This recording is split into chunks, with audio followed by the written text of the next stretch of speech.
اور تصوف کی باقاعدہ تعلیم حاصل کی اور 27 سال کی عمر میں دنیا داری ترک کر کے والد کی جگہ سجادہ نشینی اختیار کر لی۔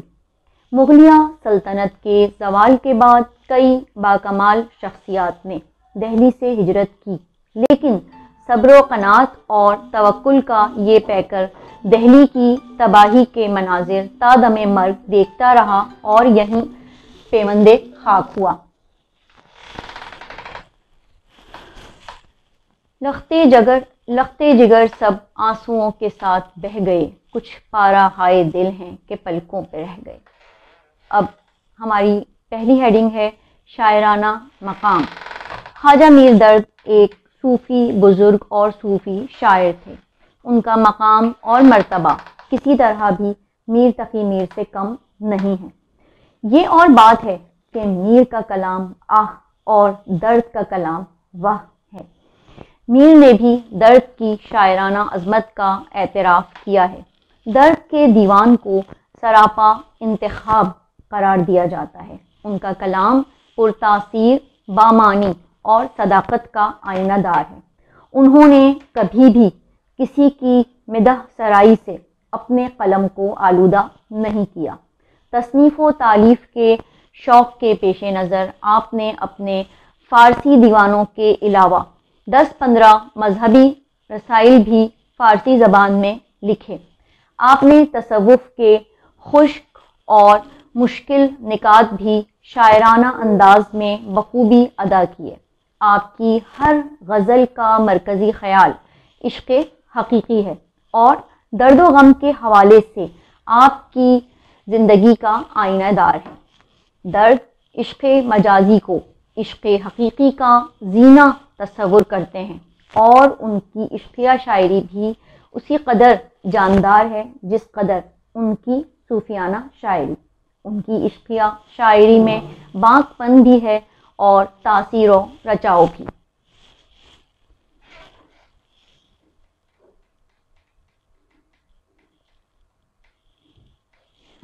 اب ہم خواجہ میر درد کے طرز کلام کی خصوصیات کی طرف آتے ہیں۔ طرز کلام کی خصوصیات۔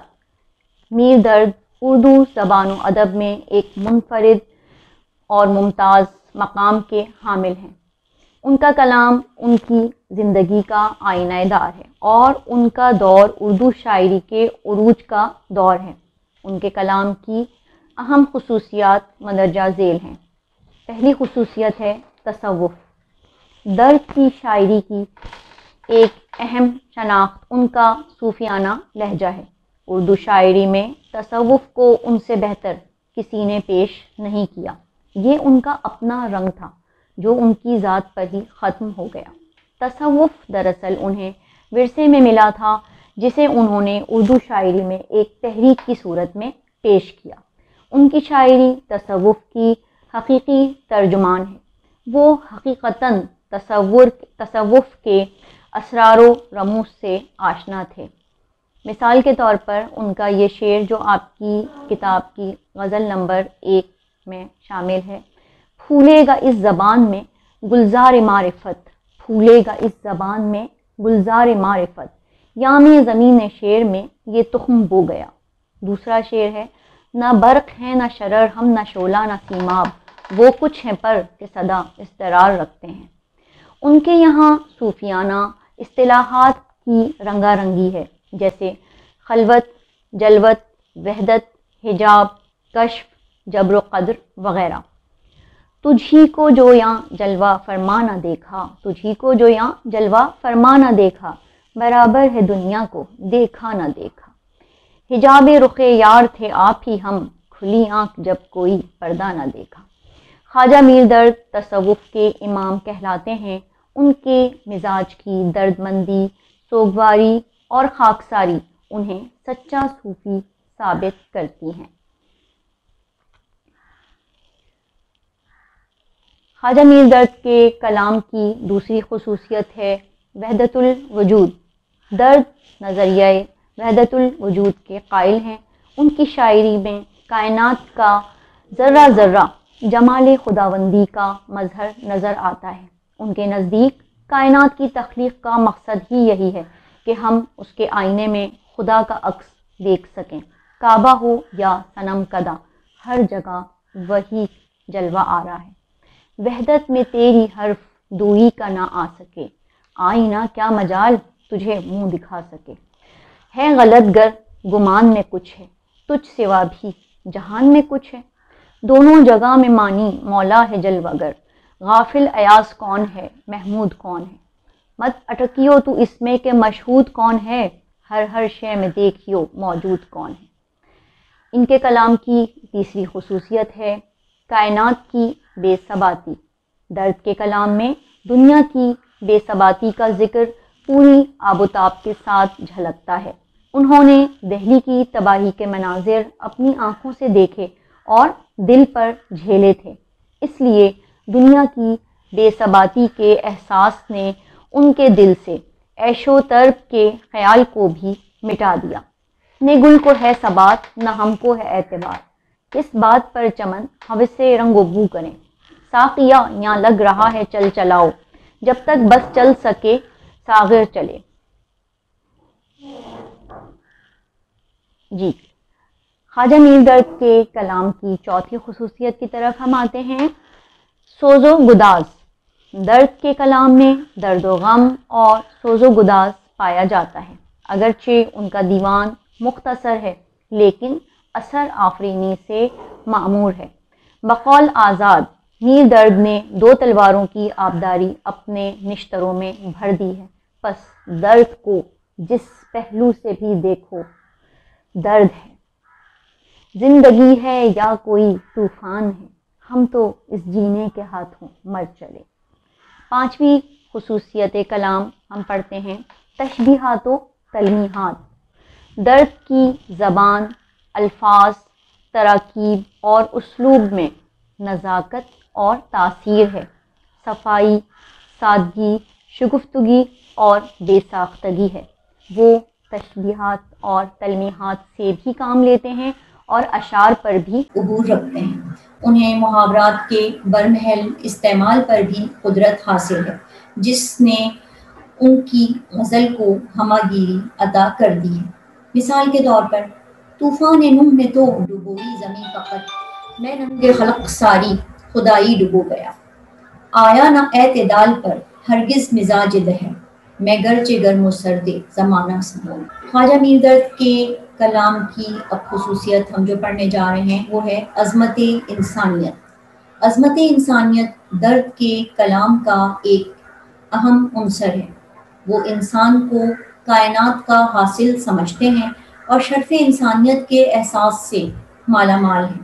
وہ خدمت انسانیت کو عبادت کا درجہ دیتے ہیں اور اس کی عظمت کے لیے سخن تراز ہوتے ہیں۔ تر دامنی پہ شیخ ہماری نہ جائیو، دامن نچوڑ دیں تو فرشتے وضو کریں۔ خواجہ میر درد کے کلام کی اگلی خصوصیت ہے رمز و امائیت۔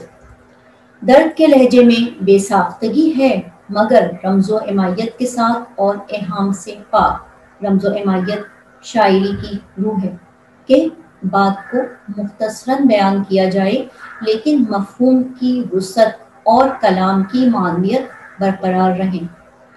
شمع کی مانند ہم اس بزم میں چشم نم آئے تھے دامن تر چلے۔ وائے نادانی کے وقت مرگ یہ ثابت ہوا، خواب تھا جو کچھ کے دیکھا جو سنا فسانہ تھا۔ دل آ گیا ہے اس بت کافر کے ہاتھ میں، اب میرے حق میں دیکھیے اللہ کیا کرے۔ خواجہ میر درد کے کلام کی اگلی خصوصیت ہے موسیقیت۔ درد فن موسیقی سے لگاؤ اور شناسائی رکھتے تھے، اس لیے ان کے کلام میں حسن و نغمگی کا رچاؤ ملتا ہے۔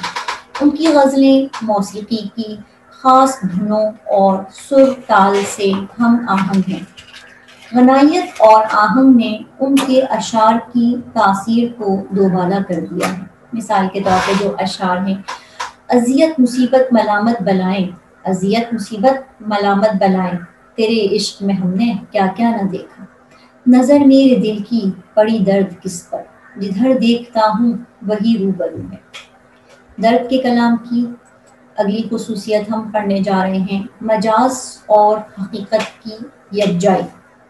درد کی شاعری کا ایک رنگ وہ ہے جس میں مجاز اور حقیقت ایک بامعنی توازن کے ساتھ یکجا ہو گئے ہیں، اور غزل کی ہماگیری کا یہ عالم ہے کہ ایک عاشق مزاج اس سے اپنے مطلب کے معنی اخذ کرتا ہے اور ایک صوفی عشق حقیقی میں جذب ہو جاتا ہے۔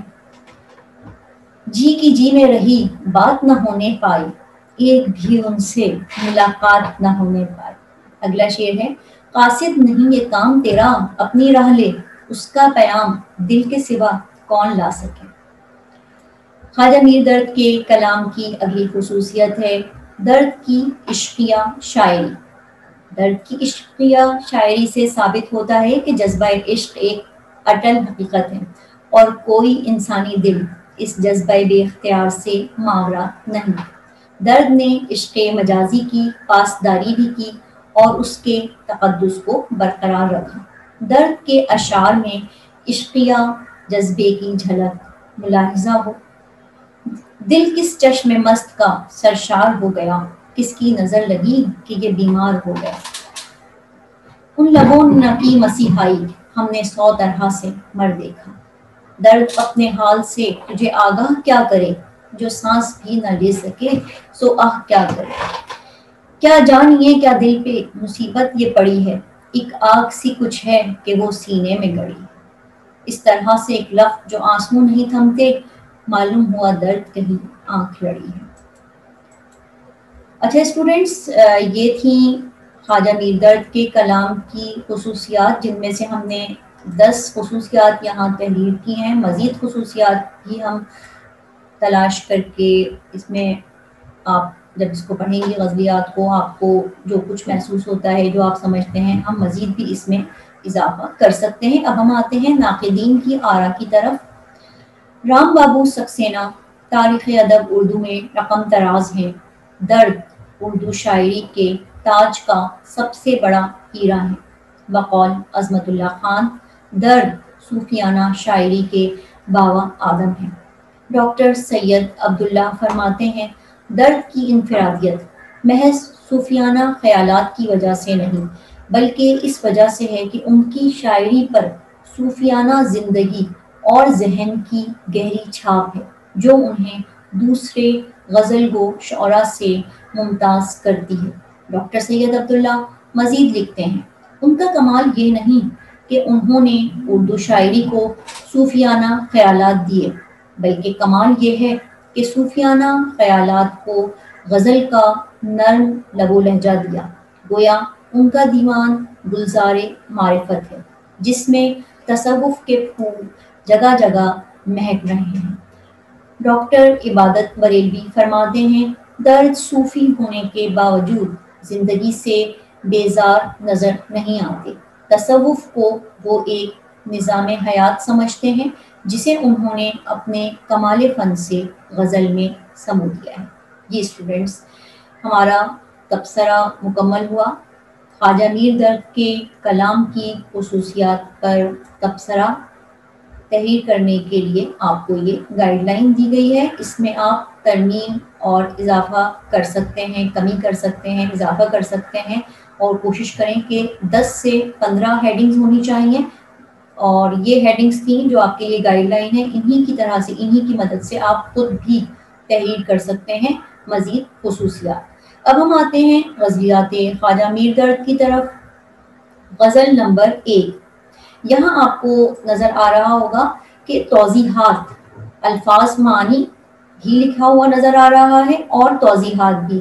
تو الفاظ معنی وہ ہیں جو کسی لفظ کے معنی 1 یا 2 یا 3 الفاظ کی صورت میں ہیں، لیکن جو وضاحت کے ساتھ جو الفاظ کے معنی دیے گئے ہیں انہیں توضیحات کہا جاتا ہے۔ اب میں الفاظ معنی پڑھنا شروع کر رہی ہوں۔ پہلی غزل پہ آپ نظر ڈالیے، اگر آپ کے پاس کتاب موجود ہے تو آپ غزل کے اشعار پہ نظر ڈالیے، اور یہ ذہن میں رکھیے گا کہ آپ کے پیپر میں MCQs میں مشکل الفاظ کے معنی بھی پوچھے جاتے ہیں، اور اسی طرح یہ جو توضیحات یہاں لکھی ہوئی ہیں یہ توضیحات بھی امتحان میں پوچھی جا سکتی ہیں، اس لیے آپ کو ذہنی طور پر تیار رہنا چاہیے۔ اور اس کے علاوہ ظاہر ہے کہ اشعار کی تشریحات تحریر کرنے میں یہ توضیحات بہت مددگار ثابت ہوں گی۔ طوفان نوح، جب حضرت نوح کی امت گمراہی میں ڈوب گئی اور وہ ان کے سمجھانے پر بھی گناہوں اور لغزشوں سے باز نہ آئی، تو انہوں نے اللہ تعالیٰ سے دعا کی کہ ان لوگوں پر عذاب نازل کر دے۔ حضرت نوح کی دعا قبول ہوئی اور ان کی امت پر بارش کے طوفان کی شکل میں عذاب آیا، اور پوری امت سوائے چند ایک اہل ایمان کے برباد ہو گئی۔ یہاں طوفان تلمیح کے طور پر استعمال کیا گیا ہے۔ ہمیں اشعار میں اس بات کی نشاندہی کرنی ہوتی ہے کہ اس شعر میں کون سی صنعت استعمال کی گئی ہے۔ اگلا لفظ ہے ننگ خلق، تمام دنیا کے انسانوں کے لیے شرم۔ ننگ سے مراد شرم اور خلق سے مراد دنیا اور اس میں بسنے والے انسان ہیں۔ ڈبو گیا، یہ محاورہ استعمال ہوا ہے، اس سے مراد بربادی، گمراہی اور تباہی ہے۔ ڈراوے، یہ پرانے زمانے کی زبان کا ایک لفظ ہے۔ ڈراوے یعنی اس کا مطلب ہے کہ ڈراتے ہو، خوف دلانا۔ وائز کے معنی ہیں واز کرنے اور لوگوں کو ڈرانے والا۔ یوم حساب، جس دن دنیاوی اعمال کا حساب و کتاب ہوگا، مراد قیامت کا دن۔ گریا، گریا کے معنی ہیں رونا دھونا، مگر اس شعر میں اس سے مراد پچھتاوا اور شرمندگی ہے۔ اگلا لفظ ہے دھو گیا۔ دھو گیا کے معنی ہے صاف کر گیا، مٹ گیا۔ یہاں اس سے مراد اعمال نامے میں درج گناہوں کی معافی ہے۔ اگلا لفظ ہے گلزار۔ گلزار کے معنی ہے باغ۔ معرفت لفظ استعمال ہوتا ہے خدا شناسی اور تصوف کے معنوں میں، جیسا کہ آپ لوگ جانتے ہیں کہ خواجہ میر درد کو تصوف کا امام کہا جاتا تھا۔ اگلا لفظ ہے ہمارا زمین شعر۔ زمین شعر سے مراد ہے یہاں شاعری۔ تخم کے معنی ہے بیج۔ پھولے گا یعنی پھلے پھولے گا، نشو نما پائے گا۔ اس زبان یعنی اردو زبان۔ مزاج دہر، مزاج دہر یعنی زمانے کے مزاج۔ گرم و سرد، گرم و سرد کے معنی یہاں ہیں مشکلات۔ اعتدال، درمیانی راہ، یعنی نہ کم اور نہ زیادہ۔ گرچہ، اگرچہ۔ آنکھ کھلی کے معنی ہے پیدا ہوا۔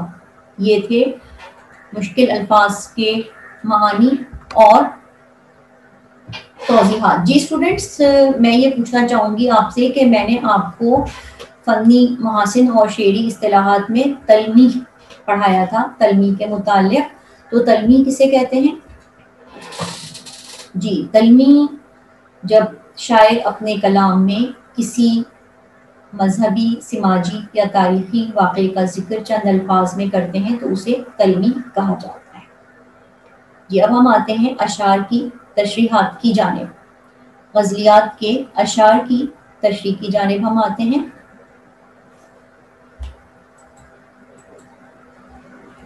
جی اسٹوڈنٹس، آج ہم خواجہ میر درد کی پہلی غزل کی تشریح پڑھیں گے اور انشاءاللہ تعالی غزل نمبر 2 کی تشریح ہم کل پڑھیں گے۔ جی، پہلا شعر ہے: دنیا میں کون کون نہ یک بار ہو گیا، پر منہ پھر اس طرف نہ کیا اس نے جو گیا۔ اب آپ دیکھیے یہاں جو حوالہ تحریر کیا ہوا ہے وہ ہے زیر نظر شعر خواجہ میر درد کی غزل سے ماخوذ ہے۔ میر درد کو تصوف کا امام کہا جاتا ہے، اور حوالہ آپ کو اتنا ہی لکھنا ہے۔ موضوع شعر: دنیا کی قید سے رہائی پانے والا دوبارہ یہاں پلٹ کر نہیں دیکھتا۔ تشریح: زیر نظر شعر خواجہ میر درد کی غزل کا مطلع ہے۔ شاعر کہتے ہیں کہ انسان کو زندگی صرف ایک بار ملتی ہے، وہ بہت مختصر مدت کے لیے اس دنیا میں آتا ہے اور یہاں سے جانے کے بعد وہ دوبارہ نظر نہیں آتا۔ یہاں شاعر نے منہ پھر اس طرف نہ کیا کہ الفاظ اس لیے استعمال کیے ہیں کہ گویا اس میں انسان کی مرضی بھی شامل ہو اور اس سے یہ پوچھا جاتا ہو کہ وہ دنیا میں دوبارہ جانا پسند کرے گا۔ تو وہ ایسا کرنے سے انکار کر دیتا ہوگا، کیونکہ اس دنیا کے دکھوں اور یہاں کی مصیبتوں سے نجات پانے کے بعد وہ یہاں دوبارہ نہیں آنا چاہتا۔ دنیا کی قید سے رہائی پانے کے بعد کوئی بھی دوبارہ اس طرف کا رخ کرنا پسند نہیں کرتا۔ اب آتے ہیں ہم شعر نمبر 2 کی طرف۔ پھرتی ہے میری خاک صبا در بدر لیے، اے چشم اشک بار یہ کیا تجھ کو ہو گیا۔ یہاں حوالہ ہم وہی تحریر کریں گے جو ہم نے پہلے شعر میں لکھا تھا۔ موضوع شعر ہے شاعر نے دنیاوی مصیبتوں کو اپنی تباہی کا سبب قرار دیا ہے۔ تشریح: زیر نظر شعر میں میر درد نے دنیاوی مصیبتوں اور مشکلات کو اپنی بربادی کا سبب قرار دیا ہے۔ ان کا کہنا ہے کہ میری آنکھیں اپنی بربادی کے غم میں آنسو بہاتی رہتی ہیں۔ یہاں وہ اپنے ذاتی غم کے علاوہ مسلمانوں کی بربادی کا ذکر کر رہے ہیں۔ جب دہلی میں قتل عام اور غارت گری جاری تھی اور ان آزمائشی حالات سے گھبرا کر بہت سے لوگ دہلی چھوڑ کر دوسری جگہوں پر چلے گئے تھے، لیکن میر درد نے بدترین حالات میں بھی ثابت قدمی کا مظاہرہ کیا اور وہاں سے جانا گوارا نہیں کیا۔ وہ مسلمانوں کی تباہی پر آنسو بہانے کے سوا کچھ نہ کر سکے اور اس شعر میں وہ اس پرآشوب دور کا ذکر کر رہے ہیں۔ اچھا اسٹوڈنٹس، شعر نمبر 3 ہے طوفان نوح نے تو ڈبوئی زمین فقط، میں ننگ خلق ساری خدائی ڈبو گیا۔ موضوع شعر ہے شاعر کی عاجزی و انکساری، اور حوالہ ظاہر ہے کہ ہم وہی لکھیں گے جو پہلے شعر میں لکھا تھا۔ زیر نظر شعر میں خواجہ میر درد نے صنعت ترمی استعمال کرتے ہوئے حضرت نوح علیہ السلام کی قوم پر آنے والے عذاب طوفان نوح کی طرف اشارہ کیا ہے۔ یہاں انہوں نے حضرت نوح علیہ السلام کی قوم کی گمراہی اور اپنے گناہوں کا موازنہ کرتے ہوئے اپنے گناہوں کو بہت زیادہ قرار دیا ہے۔ وہ کہتے ہیں کہ حضرت نوح کی قوم کو تو اللہ تعالیٰ نے ایک سیلاب کے ذریعے فنا کر دیا جو زمین کے ایک مخصوص حصے کے لیے تھا، لیکن میں اتنا گناہ گار انسان ہوں کہ پوری انسانیت کے لیے باعث شرم بن گیا ہوں۔ دراصل شاعر یہاں بے حد عاجزی سے اپنے گناہوں پر اظہار ندامت کرتے ہوئے ہمیں یہ بتانا چاہ رہے ہیں کہ انسان کو اپنے معمولی گناہوں اور لغزشوں کو بھی بہت زیادہ سمجھنا چاہیے اور توبہ کرتے رہنا چاہیے، کیونکہ ان کے مضر اثرات اجتماعی طور پر پورے معاشرے پر مرتب ہوتے ہیں۔ شعر نمبر 4، باعث کسے ڈراوے ہے یوم حساب سے، باعث کسے ڈراوے ہے یوم حساب سے، گریا میرا تو نامہ اعمال ہو گیا۔ موضوع شعر ہے شاعر اپنے گناہوں پر آنسو بہاتے ہوئے اظہار ندامت کر رہے ہیں۔ تشریح: زیر نظر شعر میں خواجہ میر درد اپنے گناہوں پر ندامت کا اظہار کر رہے ہیں۔ وہ کہتے ہیں کہ میں اپنے گناہوں پر بے حد شرمندہ ہوں اور رو رو کر اللہ تعالیٰ سے معافی مانگتا ہوں، اور مجھے اس کی رحمت سے امید ہے کہ وہ مجھے معاف کر دے گا۔ یہاں وہ وائس سے مخاطب ہیں اور کہتے ہیں کہ اے وائس، تیرا کام دنیا والوں کو ڈرانا اور گناہوں سے بچنے کی تلقین کرنا ہے، مگر مجھے تیرے اس واعظ کی ضرورت نہیں، کیونکہ میں اپنے گناہوں پر خود اس قدر نادم ہوں کہ دن رات رو رو کر اللہ تعالیٰ سے معافی مانگتا ہوں، اور مجھے یقین ہے کہ میری توبہ قبول ہو جائے گی اور میرے آنسو میرے گناہوں کو میرے اعمال نامے سے دھو دیں گے۔ یہاں شاعر ہمیں گناہوں سے بچنے کی اور اللہ تعالیٰ سے رو رو کر معافی مانگنے کی تاکید کر رہے ہیں۔ جی اسٹوڈنٹس، یہ تھی شعر نمبر 4 کی تشریح۔ ہمارے اگلے شعر کی طرف آتے ہیں ہم۔ شعر نمبر 5، پھولے گا اس زبان میں گلزار معرفت، یا میں زمین شعر میں یہ تخم بو گیا۔ موضوع شعر اردو شاعری میں تصوف کی ابتدا۔ زیر نظر شعر میں خواجہ میر درد نے اردو شاعری میں تصوف کی ابتدا کی طرف اشارہ کیا ہے۔ انہوں نے اردو شاعری کو تصوف اور معرفت سے روشناس کیا اور عشق مجازی سے بالاتر ہو کر عشق حقیقی کا رنگ عطا کیا۔ انہوں نے غزل میں پہلی بار اخلاقی و مذہبی مضامین تصوف کے رنگ میں پیش کی۔ اس شعر میں انہوں نے یہی بتایا ہے کہ کسی روایت کا آغاز نہایت اہم ہوتا ہے۔ میں نے اردو شاعری میں تصوف کے مضامین شامل کر کے غزل کا دامن وسیع تر کرنے کی کوشش کی ہے، اور مجھے امید ہے کہ میرے بعد آنے والے شعراء بھی اپنے کلام میں تصوف کے نئے عنوان پیش کریں گے۔